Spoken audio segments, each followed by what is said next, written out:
क्योंकि हमने नाउन का हर एक एस्पेक्ट कवर करना था तो बड़ा एक ज़रूरी एस्पेक्ट आ जाता है नाउन में कि सब्जेक्ट और ऑब्जेक्ट की जगह पे क्योंकि हम नाउन को यूज़ कर सकते हैं तो इन दोनों केसेस में नाउन कैसा लगता है वो हम इंशाल्लाह इसमें बात करेंगे। अब हमारे पास है John threw a stone. John साहब is here, now he is throwing the stone, there is something that John is doing. जब हमारा फोकस जॉन पे हो ना अगर, तो हम कहेंगे कि जॉन हमारे पास सब्जेक्ट है और जॉन काम, ये एक्शन जो है किस पे हो रहा है, स्टोन पे, तो हम कहते हैं कि स्टोन ऑब्जेक्ट है।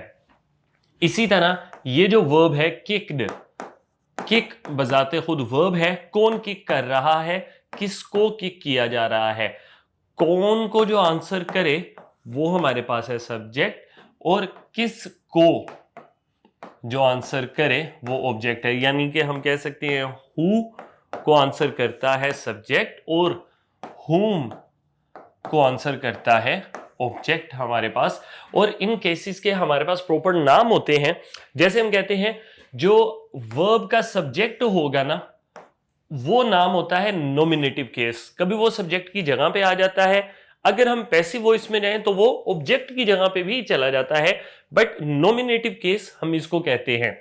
जैसे हमारे पास है अली रन्स एवरी मॉर्निंग, यहां पे वर्ब का जो सब्जेक्ट है वो अली है। इसी तरह एक्यूजेटिव केस होता है जिसको हम ऑब्जेक्ट कहते हैं, ऑब्जेक्ट का ही नाम है एक्यूजेटिव केस कि the teacher praised Ali. Noun same है, यहां पे सब्जेक्ट की जगह पे, यहां पे ऑब्जेक्ट की जगह पे आ रहा है, तो ये केस आपने याद रखना है। अब हमारे पास याद रखो कि प्रेपोजिशन के बाद जो आता है वो प्रेपोजिशन का ऑब्जेक्ट होता है, इसीलिए हम उसको ऑब्जेक्टिव कैटेगरी में फॉल करते हैं। The book is in the desk. The thing is कि नाउन अगर आगे हमने बात करनी है, वैसे इस पे नाउन अगर सब्जेक्ट या ऑब्जेक्ट की जगह पे आ रहा है तो वो चेंज नहीं होता, प्रोनाउन चेंज होता है। लेकिन हमें पता होना चाहिए कि ये नाउन जो है एज एन ऑब्जेक्ट आ रहा है और ऑब्जेक्ट के लिए आप नाम यूज करते हो एक्यूजेटिव केस का।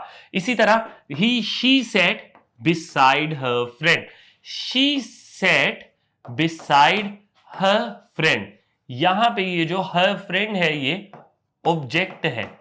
ऑब्जेक्ट किसका है, इस प्रपोजिशन का है। इसी के साथ हम अगर आगे कंटिन्यू करें, जो मैंने आपको बात अभी बताई कि नाउन जो है वो सब्जेक्ट की जगह पे आए या ऑब्जेक्ट की जगह पे आए, नाउन अपनी हालत चेंज नहीं करता है क्योंकि ये एक्टिव वॉइस है, ये पैसिव वॉइस है। फिर भी दोनों में नाउन ने हालत अपनी चेंज नहीं की। चेंज ऑफ वॉइस में आप फोकस आपका जरूर चेंज हो जाता है कि आपका फोकस किस पे है, सब्जेक्ट पे है या ऑब्जेक्ट पे है। अगर सब्जेक्ट पे हो तो एक्टिव वॉइस, अगर ऑब्जेक्ट पे हो तो पैसिव वॉइस है। उसके बारे में हम बात नहीं कर रहे अभी क्योंकि वो हमारा चेंज ऑफ वॉइस का टॉपिक है। अब हमने जो चीज फोकस करनी है कि हमारे पास नाउन दो ऑब्जेक्ट्स की तरह से आ सकते हैं।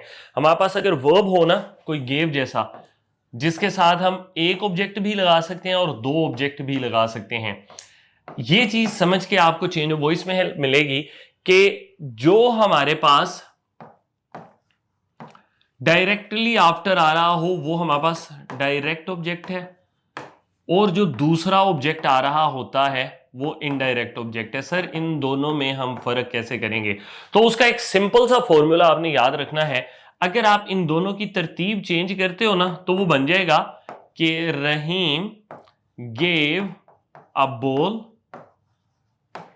टू अली या हारिस वटेवर, तो यहां पे प्रेपोजिशन ऐड हो जाएगी। आपका जो इनडायरेक्ट ऑब्जेक्ट होगा उससे पहले प्रेपोजिशन ऐड हो जाएगी अगर आप इनकी तरतीब को आपस में बदलोगे। तो ये चीज है, इसको जहन में रखते हुए आप याद रख सकते हो कि डायरेक्ट ऑब्जेक्ट कौन सा है और इनडायरेक्ट ऑब्जेक्ट कौन सा है। चेंज ऑफ वॉइस में आपकी हेल्प इस तरह से करते हैं कि हम इन दोनों से ही वॉइस चेंज कर सकते हैं।